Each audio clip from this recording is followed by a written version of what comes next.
você? Eu sou a Adriana Lira e uma sobrevivente a um relacionamento abusivo. Sejam todos muito bem-vindos a mais um vídeo aqui no canal, onde eu conto experiências pessoais que eu tive de um relacionamento com uma pessoa com características muito fortes do narcisista oculto. Vale ressaltar, galera, que a gente não pode sair por aí dando diagnósticos de transtorno de personalidade, tá certo? Isso é só para um psiquiatra. Diagnósticos muito provavelmente nunca teremos, mas a gente pode sim identificar características desse ciclo vicioso, permanente, constante dos transtornos de personalidade em alguma pessoa dentro do nosso convívio social. Então, com isso, a gente toma as medidas necessárias, se blinda, se protege. E se você se identifica, busque mais sobre o assunto. Se você se identificar mais ainda, procure ajuda. Se não é com você, mas você encontra semelhança nos relatos, na vida de alguma pessoa próxima, não chega também contando para ela, metendo o pé na porta, não. É muito complicado. Narrativas desse nível é muito complexa. Complicado encontrar, inclusive, até mesmo um terapeuta que a valide com alguma rapidez. Tá certo? Dito isso, eu vou falar hoje a respeito de golpe. Narcisistas são golpistas natos. Eu recebi um monte, mas eu vou contar para vocês especificamente hoje a respeito do primeiro.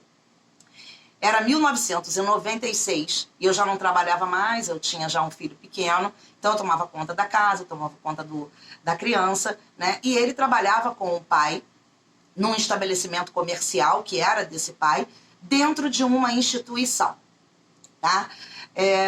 Mais ou menos em agosto desse mesmo ano, ele chega contando que o pai decidiu vender o estabelecimento dentro dessa instituição, porque era arrendado. E eu me lembro que a gente ficou meio que desesperado, porque como é que a gente ia fazer, né? A criança era pequena, eu não estava trabalhando, só tinha aquilo, ele não era capacitado para o mercado de trabalho. Como é que nós íamos fazer? Hoje eu sei que a única pessoa que ficou ali desesperada fui eu. E como eu relatei no vídeo passado, eu tinha uma casa que meu pai tinha me dado, então quando ele chegou, eu já tinha essa casa, ele não tinha nenhuma participação nisso, né? E aí eu, no conjunto ali da obra, eu comecei a ficar pensando, como é que a gente vai fazer, como é que a gente vai fazer? E aí é onde vem a primeira etapa da manipulação. Também eu só sei dessas coisas hoje, tá, galera? A primeira etapa da manipulação foi assim: puxa, se a gente tivesse alguém que emprestasse esse dinheiro pra gente, puxa, se a gente tivesse alguma coisa que pudesse vender para poder comprar esse estabelecimento comercial, né, lá do meu pai. E aí me veio assim na cabeça, né? Eu não sei, eu acho que eu pensei que eu fosse um dia conquistar a América e ganhar o meu primeiro dólar aos 25 anos de idade. E aí, num tiro, vamos vender a casa, a minha casa, a casa do meu pai. E ele nem ressabiou. Ah, então vamos. E aí veio o problema de saber como é que a gente ia fazer para morar em outro lugar. Para onde a gente iria? Ia alugar uma coisa menor? Ia comprar alguma outra coisa e em que momento? Aí então, ele sugeriu que nós fôssemos para uma casa que estava abandonada nas terras da mãe dele em outra cidade. E essas terras eram de posse. Não era uma posse legal, legalizada, mas era posse de instrumento particular, tá? E aí pronto, estava decidido. Coloquei a casa para vender e foi bem rápido. No final do mês de outubro nós vendemos a casa e eu me lembro que vendi por 25 mil e o estabelecimento comercial era 20 mil. Com os 5 mil que sobraram, eu gastei 2.500 na reforma dessa casa que estava abandonada, nos mudamos para lá e com os outros 2.500 que eu deixei guardado, ele veio assim dizendo que ele tinha um amigo que estava com um carro, que ele estava apaixonado, só que o carro estava alienado, mas era lindo, rebaixado do jeito que ele gostava e que era exatamente R$2.500. Eu coloquei R$2.500 na mão dele, ele foi lá e comprou realmente esse carro. Se foi pelos 2.500 eu não sei, mas eu dei os 2.500.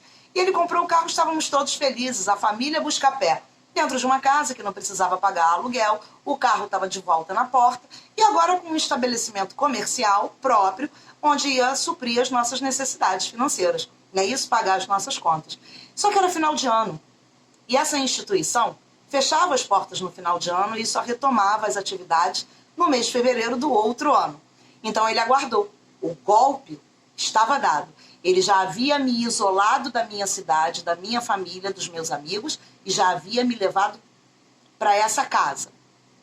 Ele já havia conseguido fazer com que eu vendesse a casa e ficasse totalmente dependente. E ele também já tinha conseguido comprar um estabelecimento.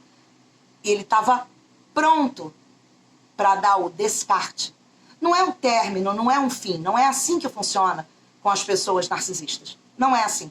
É um descarte, como se você fosse um lixo. Joga simplesmente você fora. Por isso que é tão doloroso, né? E aí ele esperou. Passou o final do ano. Quando foi em fevereiro, as atividades voltaram. Mês de março, começou todo o procedimento lá no estabelecimento comercial. Aí ele pagou as contas. Quando foi no mês de abril, ele não esperava acontecer duas coisas no mesmo dia, 16 de abril de 1997. Enquanto ele recebia a notícia lá na instituição que ela fecharia as portas, eu estava recebendo visitas lá na casa. Bateram na porta. Quando eu abri, era um mundo de gente. Polícia, oficial de justiça, um caminhão parado na porta e um senhor com seu filho do lado com um mandado judicial de despejo, se dizendo dono das terras que era de posse da mãe dele. Ele não contava com isso. Eu entrei nessa relação com uma casa, com um carro e com dinheiro. E no fim, eu estava morando de favor na casa dos outros, andando a pé e vivendo de ofertas. Até o próximo vídeo. Beijo grande. Tchau, tchau.